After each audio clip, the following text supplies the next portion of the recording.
Today, we're making Irish scones. They're wonderfully flaky and buttery, and they go great with jam.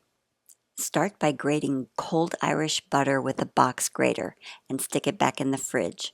And then mix flour, sugar, baking powder, and salt. Whisk them together. These are the dry ingredients. Golden raisins add a great little sweetness. Then mix milk and an egg, and this is the wet ingredients for the scone mixture. Add the butter back in, and you're going to use your hands to crumble it into the flour mixture, and then add the milk in.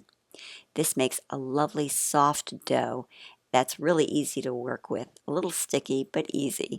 And just put it on a floured surface. We're going to knead this a couple of times. Don't over mix, but you want to just pat it into a nice disc that you can cut rounds out of.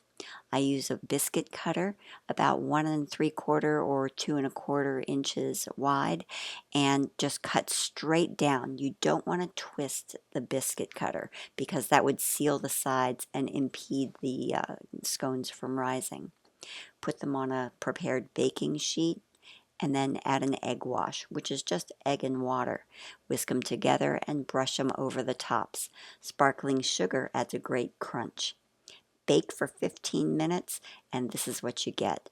They're flaky, light, tender, really wonderful with creme fraiche, clotted cream, or even just Irish butter. And a little bit of jam gives it that extra special kick.